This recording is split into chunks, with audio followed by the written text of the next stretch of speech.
kalagitnaan ng preparation, ang ganda-ganda ng mga participants sa delegation, hindi kung paano bubuin. Unfortunately, dahil sa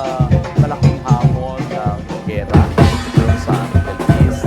tapos yung mga nangyayari sa buong kapuluan, tuloy naisip namin, instead na nag-invite kami doon talaga sa mga street dance performers na outstanding, saka yung mga champions talaga